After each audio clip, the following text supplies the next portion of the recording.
Welcome to Have You Read Any Good Books? I'm Mavis Applewater, and this is Author Chat. This week I'm sitting down with award-winning author, publisher, and filmmaker Lynn Ames.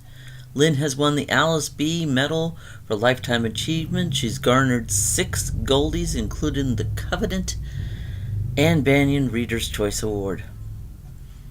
Those are just a few of her accomplishments. She's also the founder of Phoenix Rising Press. Lynn began her literary career with the Commitment series, which included The Price of Fame, The Value of Valor. She has penned titles across many genres, including thrillers, contemporary romance, and, of course, historical fiction. Her titles include Secrets Well Kept, Eyes on the Stars, and Bright Lights of Summer. Bright Lights was inspired by her friendship with Hall of Fame catcher Dot Wilkinson. Because of her friendship with Dot, she also went into filmmaking the documentary Extra Innings, along with her current endeavor Out at the Plate. I can't wait to hear more, and now, Lynn. Look at those. Those are oldie but goodie.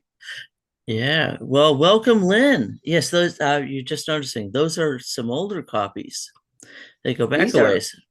Those are the original covers of Heart Yes. Song and Eyes on the Stars. Wow, look at you. You got vintage on me. I got vintage, and don't be jealous, but they're signed by the author. I know. What? They might be worth 5 cents someday. No. Maybe 10. Yeah. Ah, okay. Inflation. Well, I'm so pleased that you're sitting down with me. I know you're extremely busy. So are you. No worries. Yeah, well, we've got a lot going on, as you and I were talking about before, here in Las Vegas. Yeah. Little sporting event happening here. Yeah, small one, just a minor thing. Maybe it's about Taylor Swift, whether or not she can make it back from Tokyo in time. Well, our bean is like Taylor Swift might be in town. It's like, oh yeah. There's a game going on too. Yeah. There's a little game going on between the Kansas City Chiefs and the San Francisco 49ers. Little thing called the Super Bowl. Yeah, it should be good though. Yeah, it's going to be a good game. Yes, and you're a very. Now I've already done an little intro for you and announcing some of your accolades. There were a lot of them, so I was like, yeah, and many more. Blah blah blah. Blah blah blah.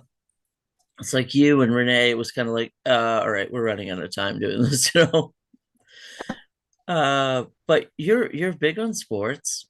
One of your inspirations in life. You just yesterday did I'm looking at my notes here. The National Girls and Women in Sports Day. I did not know that until I saw your little video there talking about it. Yeah. That's awesome. It was invented 38 years ago by the Women's Sports Foundation, which was originally started by Billie Jean King, the Women's Sports Foundation, to lift up girls and women in sports. And I mean, you see the explosion of coverage and interest in women in sports now, and it's like, well, this is amazing. A recent NCAA basketball game between number 1 ranked South Carolina women and LSU, Angel Reese, actually drew more fans, drew more viewers than a recent NBA game. I'm not surprised because the women's basketball, they have always played with their hearts. And I have found that men's basketball, once they reach a certain level that they're paying a lot, it's like, oh, I got an ouchie. It's like, oh, my finger hurts. rub some dirt on it. Get in the game. Yeah, it's like, get back in the game. I don't know if you could see behind me. I have this huge tennis ball. I see it. The Wilson over your shoulder. Yeah, US Open. There it is. US Open. Who's it signed by? It's not. We were in a hurry. We're like, we'll come back. And there was this 2 female players, their first time there, in the booth. And I'm like, well, we'll see them again. They were sisters, and one of them made it to the finals that year. So It there's sounds like the Venus and Williams Serena. sisters to me. Yeah. Oh my. Venus managed to find it was her first time there. Her bead, she was still wearing the beads, and you could hear them all Uh-huh. the way up. It was when they Uh-huh. dedicated the Ash Stadium. That was such Uh-huh. a good time. Now Uh-huh. you and I have known each other for a little while. 20 years almost. Almost, yeah, at least. Because we get seated next to each other a lot. Ames Applewater. Apple, Applewater, Ames, Ames, Applewater, AM, AP. Yep, it happens. Yeah. One of my favorite memories is for some reason at one of the conferences, they were blocking off author signings at different times, and we had this early morning one. And you were like, "Your fans bring you coffee?" I'm like, "Yes, they do. Yes." And Nobody's ever brought me coffee, but that's largely because I don't often drink coffee for the most part. But they could have brought me a Diet Coke and they didn't. It was all about you. Like, you have the best fans. I want your fans. I was like, if you guys stop, I think it was probably Atlanta.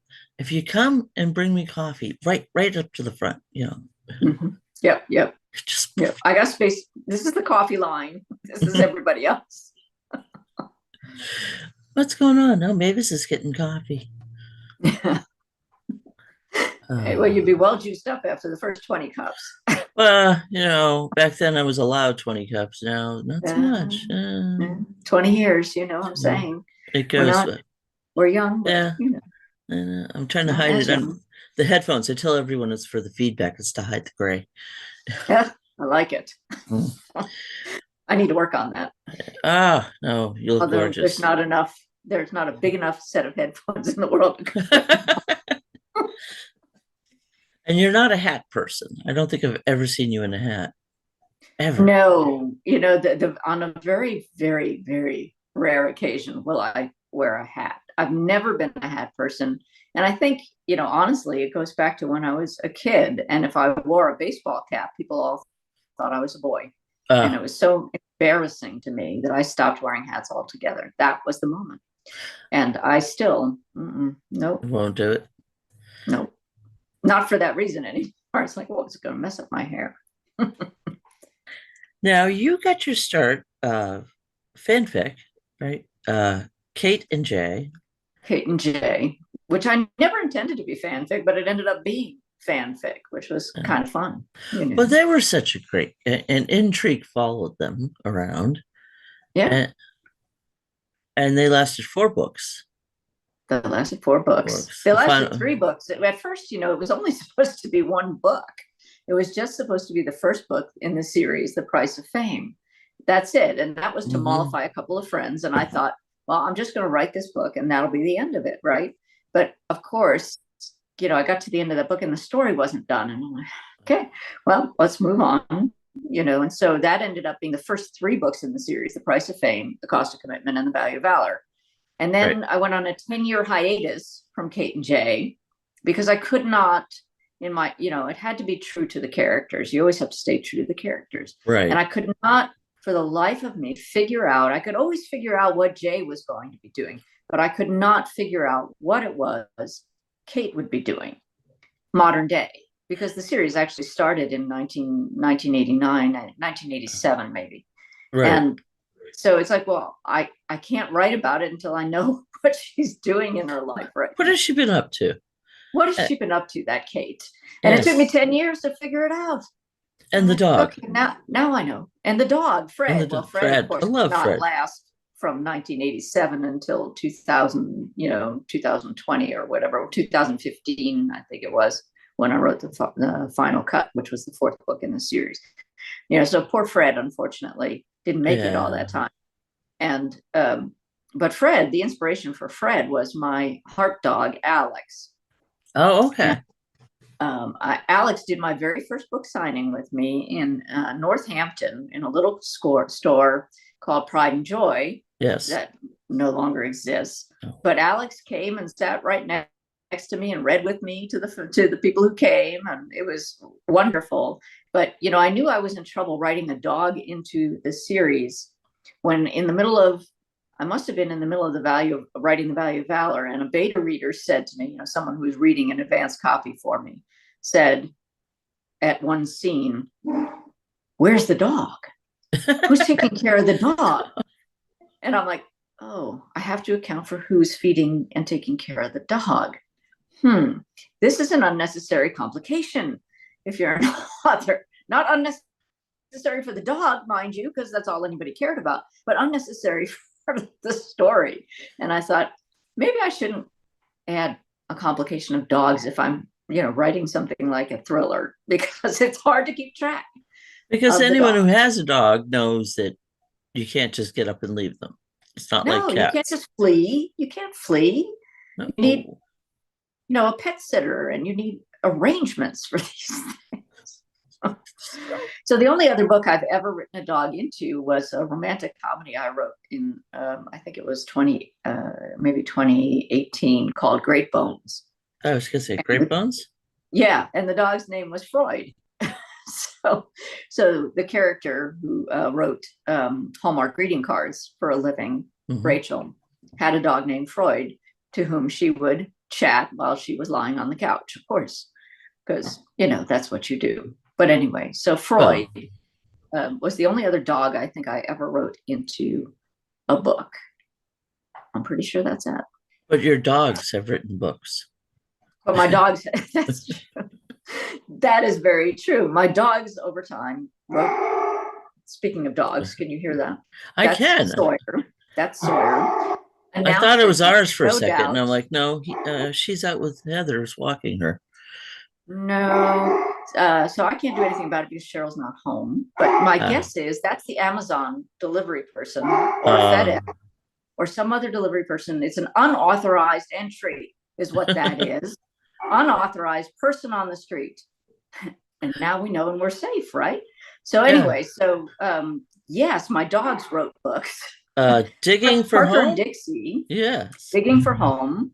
And a short story. Well, they wrote a couple short stories, actually. They wrote a short story for the Goldie-winning anthology, Lesbians on the Loose. And they wrote, from the dog's perspective, they told the story of sad mom in that story. And they wrote A Christmas Tale, Tail, A Christmas Tale. So they were very prolific, probably more prolific at the time than I was. And they got royalties, which is great. Yeah. Get some dog treats. Dog treats. Treats get expensive. Yeah. The dogs eat better than we do. Oh, I'm working to keep the dog happy.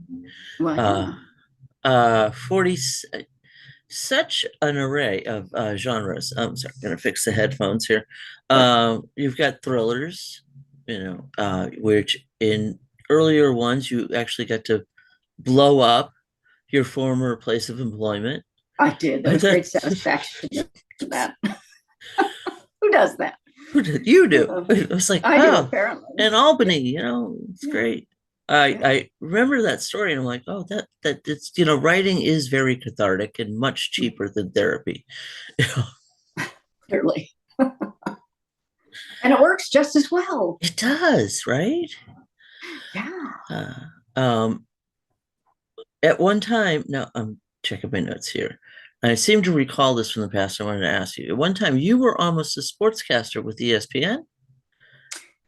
With CNN. CNN. Before ESPN even existed, CNN had a sports show. CNN was the first 24-hour news network. Yes.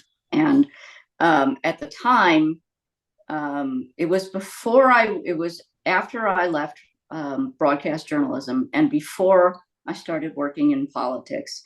And Governor Mario Cuomo, the elder, took a shine to me for whatever reason. He and I hit it off, and he would invite me to the governor's mansion to play 3-on-3 basketball in the driveway of the governor's mansion when Chris Cuomo was running around in little shorts. He was like a 10-year-old kid at the time. And Andrew was just a snotty 26-year-old whatever. Yeah, that didn't change much, did it? No, he never changed over time. But anyway, and I played softball against the governor's team on a celebrity team often. We would face off with them. And he always said that I was the best left-handed shortstop other than Pee Wee Reese he'd ever seen. And he played minor league ball, so he knew a little something about softball and baseball. And he would call and leave messages on my answering machine all the time, pretending to be somebody else. But anyway, when I left broadcast journalism, he lobbied very hard for me to go to CNN to be a sportscaster. And he was lobbying me. He wasn't, he said, I will talk to my friend Larry King. This would be great. You could be the first female sportscaster. And in my naivete, and I was very naive at 25, 26 years old, I didn't believe he had the juice to get it done. And I really felt, really. And I really felt like I needed to earn that. Mm-hmm. So I turned him down. I turned down the governor of New York getting me the first female sportscasting job. Right before Hannah Storm, walked in and swept everything over as the first woman, I think. Yeah. And it was just, imagine how different my life might have been. Yes. If I had said yes, And by the way, that was a little chilling for my relationship with the governor after that. I think he was a little insulted that I didn't think he could get it done and that I didn't let him do it. And I can understand, in retrospect, I can appreciate that. And now I get it. Yeah. Yeah, I do get it. But you're such a fascinating background, and but then you went into you did thrillers and got to blow up your office. It still sticks with me. I love that. It's like, wow, I have a list of jobs I would like to have done that too. And contemporary romance. You can write them. I do. Why haven't you written that? I write it. I usually just kill my boss. Right. One of them took a header down the stairs, and there's some satisfaction in that too.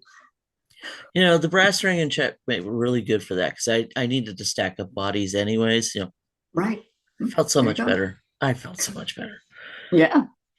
You also got into historical fiction, mm-hmm. which has been so good to you and good.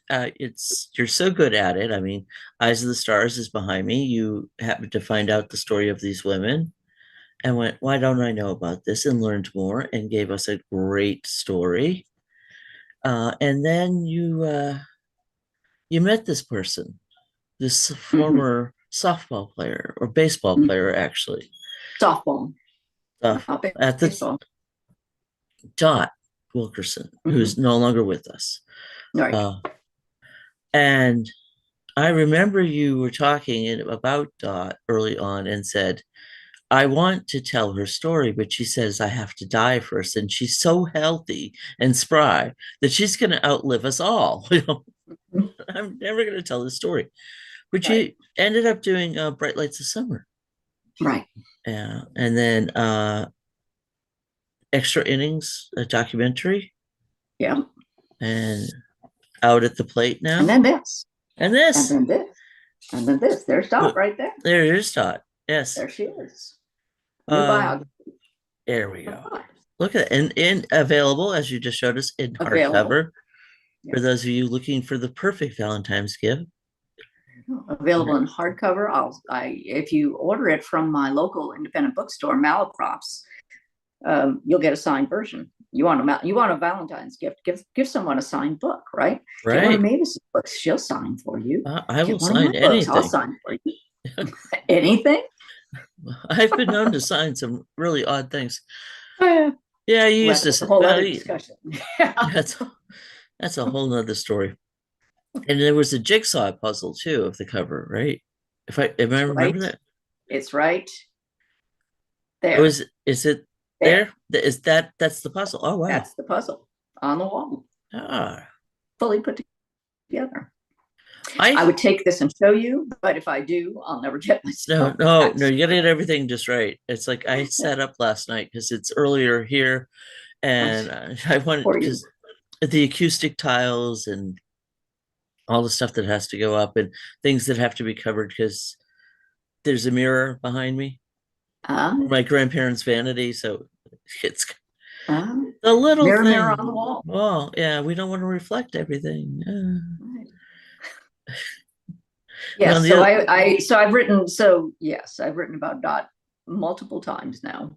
I And feel oddly enough, I've sort of become the expert on the heyday of women's softball, which was completely unintentional. But the Smithsonian thinks I am the expert there you on the go. heyday of women's softball now, which is beyond mind blowing to me. But it's a mantle I'm happy to carry forward because the history is so important, and it's lost to time. If Dot hadn't been here to tell me the story, it would have been lost to time. All of the details, all of the interesting parts of it, things you can't Google, not game scores and things like that, but the actual lived experience, all Right. of that would have been lost without her. She just passed away at 101 in March. She did pretty much live forever, much, She as I tried. predicted. She sure gave it her best shot. I feel that you shared Dot with the rest of us, that you I was introduced. trying to, yeah. I, we all felt a connection with her. It's like, oh my God, Dot, yes. And I remember, yeah, she used to sign softballs. We have one. It was a great Christmas gift for Heather, Mhm. and it raised money for a good cause. And I remember you saying, Dot's like, oh, nobody's going to buy these. Nobody. Dot, really. Have you met me, Dot? We raised a lot of money. The cause at the time was hospice. The cause was hospice. And we raised quite a bit of money for them, which was great. Giving And back everybody a got a signed softball. softball. I was like, oh, this is perfect. I just got that, just snuck that right into the stocking and very carefully because I didn't want to smudge it. Yeah. Oh, and let me move that down. Here we go. Oh, yeah. I mean, it is an important part of history, and you're sharing it with all of us, and in such a great way. And it's not just women in sports, we've been here a long time. Lesbians have been around for a long, long time. We're still here. Yeah. Believe it or not, we still exist. We are not an endangered species. Even though some would like to make us so. Right? Yeah. Ron DeSantis. Oh, Santas. did I say that out loud? Oops. I Well, think you I are. said That brings up a new subject. excellent segue. On to Read Out Literary Fest. You are the keynote speaker Mhm. um, Yes, in they have. Florida. They have perhaps unwisely given me a microphone and an hour. I will say I'll give 2 hints about the speech Okay. because it's done, right? One, I'm going to say gay as often as possible in Florida. 2, in a 45-minute speech. 2, we're going to spend a lot of time talking about book banning. I actually saw that it was one of the panels there. And this can Yeah, be that attended too. online as well for those who can. Yes. But if you are planning on attending it, there is going to be extra security, I've been informed, at all Oh, the, yeah. really? When I invite people to do this, I didn't realize that the last 3 people I was scheduling for around this time, you're Mhm. all going to be there. It's Oh, really? Mercedes Lewis. Mhm. Um, birthdays are a Well, we're going to drag. celebrate her 68th birthday there Yes, with a drag show. with a drag show in Perfect. Florida. In Florida. And on the sci-fi panel, and I just talked to her the other day, her video just went up. Virginia Black is also going to Oh, be. I love Virginia Black. She's got a brand new book out too. Mm-hmm. Mhm. Came out on the 23rd. Mhm. Uh, No Shelter But the Stars. Right. So I just posted her video like yesterday. So all 3 of you are going to be at the same festival. Yeah. I know, good timing on that. But that's going to be a lot of fun. Just post Valentine's Day and Mhm. book banning. And Book. no one seems to get it. We've been talking about this and it's happening. And they just banned the dictionary. But only Merriam-Webster's version of the dictionary. If you're a Random House, you're okay. You're fine. Apparently, they don't use the same words. What is this, really? Seriously. And this is what we're doing with our time, banning Yes, books. because we have way too much time on our hands, apparently. Yes. Oh no. We're banning books we haven't read. We're banning books we haven't read. Yes. Because somebody else says they're bad. Yes. And you look back at some of the books that have been banned in history, Mm-hmm. Huck Finn, Thompson. Mm-hmm. Mm-hmm. It's like, oh, you can't have that Mark Twain guy around. To Kill a Mockingbird. To Kill a Mm-hmm. Mockingbird, which Mm-hmm. is, I believe, also behind me somewhere. The Color Purple. Oh, Beloved. oh, that was such a good book. I know. I mean, the titles are just, you don't realize. I mean, they banned the classics. The Yes. classic. And that anytime it's like, oh, this was banned at one point or is currently, well, I must read this then. Yes, exactly. It's like, oh, yes, this is going into my TBR pile. It's like opening a speakeasy. Come on, during permission. I know. It's like an invitation. It's like a red letter sign. Read me, read me, read me, read me. Okay. Tom Bradford, the author of Eight is Enough, said he used to get his kids to read by putting the books up on the top shelf. So they assumed they were the bad ones. Oh, that's smart. Yeah. So they would get them and read them. Yeah. There you go. That's great. Good thought. Yes. Now, you're so busy. Is there anything in the works? Yes. Yeah. A little hint, maybe? Okay. A little teaser? Maybe. Sure. I'm writing something, you talked about the fact that I write in a bunch of different genres. Well, here we go again. Oh, yay. Here we go again. This is going to be a very mainstream book. It's a very personal book in a sense, because it's fiction. I'm going back to fiction because I love fiction, and you can make stuff up. Just, awesome. Yes, but the book is a reckoning. It's a reckoning about race. It's a reckoning about identity. It's a deep, I hope it's going to be a deep and thoughtful look down a rabbit hole. We'll see how it goes. I mean,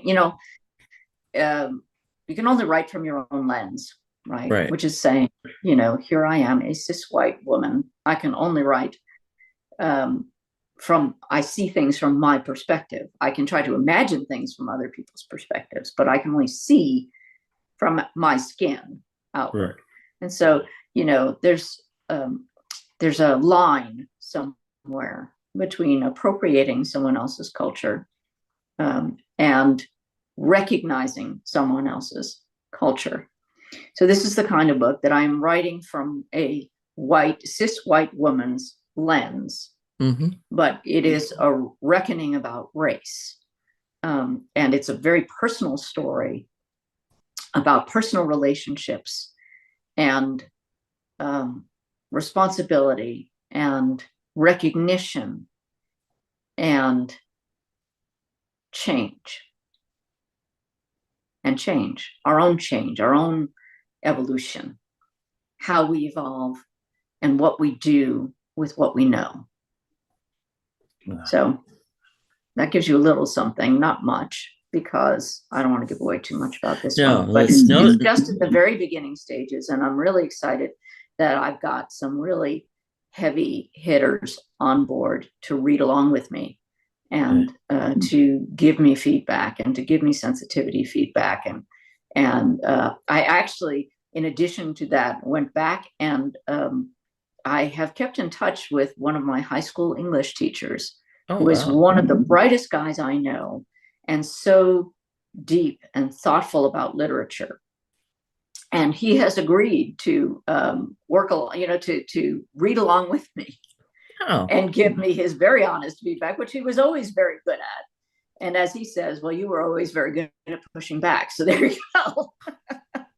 I'm shocked. Are you shocked by that? Me too. I'm shocked by that. Well, he made us read The Beats and Jack Kerouac, and I hated On the Road. I thought it was an acid road trip piece of crap. But he thought at the time it was the most amazing thing. And he finally, we Zoomed the other day, and he finally admitted to me that he had just reread Jack Kerouac's On the Road, and he couldn't get all the way through it. He said, I don't know what I was thinking. I said, well, you were young and hip at the time. This was what, 45 years ago or more. And, he said, well, I said, you were young and hip at the time, and it was young and hip. And, it seemed like the cool thing to do. I forgive you, even though you made me read it and try to write Stream of Consciousness, which I absolutely hated because I don't know. It doesn't have proper punctuation. It doesn't have proper grammar. It has no capitalization. I mean, it's just. So you hated Proust? Not a fan. It's just one big sentence. It is. It's like you just want to say to him, take a breath. Take a breath. Are you breathing over there? Put down the chartreuse and just breathe. Yeah, I love Stream of Consciousness personally. I'm just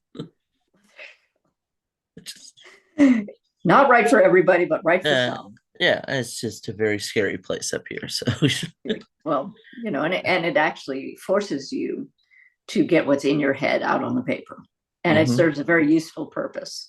And I think mostly for me, it was that I was afraid to get out what was in my head at the time, so I pushed back instead.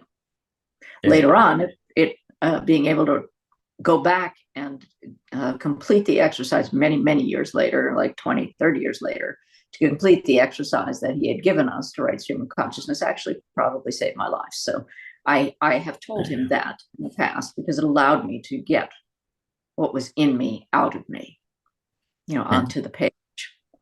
All that trauma flowed out onto the page, which was life-saving. So there you go. Yeah. I learned a lot in high school, even if I didn't like it. Yeah. And even if we don't know it at the time. Exactly. Later, exactly. It's like, with age comes wisdom, as they say, right? Yeah. Or wisdom born of pain. I don't know. Something. Out at the Plate. Mm-hmm. And how many other titles? I've lost track. 17. That was 17. Sorry. That was 17. 17. Mm-hmm. By the way, I don't think you can see it, but I'm wearing Out at the Plate merch. Sure. All right. So I just a reminder to everyone, there'll be links in the description below to Lynn's website, which is, of course, lynames.com. And to read out as well. Not hard, very easy. So if you want to find out anything about these items, and as we pointed out before, Valentine's Day is upon us. Do not be trying to fight for that last dead rose at the supermarket. Don't do it. Don't. That's a hard image. Yeah. I love watching dudes do that. It's like, it's February 14th. Yeah. They're running in at 5 o'clock on February the 14th, grabbing the only bunch of flowers left and flying to the checkout, going, oh shit, I blew it. How much for these dead daisies? Exactly. Oh my. But lots of merch, lots of time to still get it. And if you're in the Gulfport area, catch Lynn's keynote speech. Please do. Where she's going to say gay as many times as possible. And you can count along with me. Well, Catherine Forrest went at the Albuquerque conference. I was like, wow, we should have turned this into a drinking game every time she says lesbian. Yeah, there you go. I would have been hammered. Oh my goodness. It was strange at that conference because it was over, and then Heather and I were like, well, what's wrong? What's different? We realized that's when we would get up and smoke, and we don't do that anymore. So yeah, congratulations to Heather on her 4 years. 4 years. That's amazing. I'm a little ahead of her, but you would bet go the other way, honestly. Those who know me. Yeah, but you got there. We got there. Proud of you. Yeah, it sucks sometimes still. But not going back. Nope. Now, there's some titles I had missed. Chain Reaction. No, I read Chain Reaction. 46 is on audio now. Oh yeah, Abby Creighton. Oh, nice. 46. Abby Creighton and 46. It doesn't get any better. 46, I wrote during COVID. I actually wrote it during 2020. No, I wrote it in 2019. Yeah, I wrote it in 2019 as a result of our politics in this country. And I wrote it, I sat down to write it, as you know, as you told them, I have a background in politics and government. Mm-hmm. And I started thinking, how in the world, and it started with a question somebody asked me, which was, how in the world do we come back from this horrible place politically, socially, governmentally? How do we come back from 45? Right. And I sat down and I started thinking about, because I refused to say his name, how I would do that. What would we say? What would heal the nation? What has to happen here? So remember, this was still in the middle of his term. Mm-hmm. So I sat down and I wrote 46, and I imagined a lesbian president, go figure, and a very powerful story about how to heal our nation and what the path forward looks like. And it was very cathartic and fun to write. I actually had fun writing that book. It'd been a while since I had a lot of fun, but I had a lot of fun writing that book. Interestingly, so it came out in June of 2020, right before the election, before the 2020 election. And the interesting thing about it, and I'll tell you another fun little tidbit about that book, is that 7 things that I said in the book subsequently came true. Wow. 7 things I said came to fruition. So interesting. And, when I write things, as you know, I delve very deeply into the research, because to me, the best fiction is based on the truth. So one of my college classmates, he was the editor of the college newspaper when I was the manager of the college radio station. His name is Ari Fleischer. Some people will recognize his name because he was George W. Bush's, the Shrubs, as I call him, the Shrubs press secretary, Ari Fleischer. So Ari Fleischer and I were classmates and friends at one time. He was a Democrat in college, by the way. Anyway, I wanted to get the particulars, the protocol issues of the White House and of the presidency correct. And I reached out to Ari, and Ari agreed to talk to me about those things. And we set parameters, right? Because at the time he was a Fox commentator, and we weren't going to talk about politics because that was never going to go well.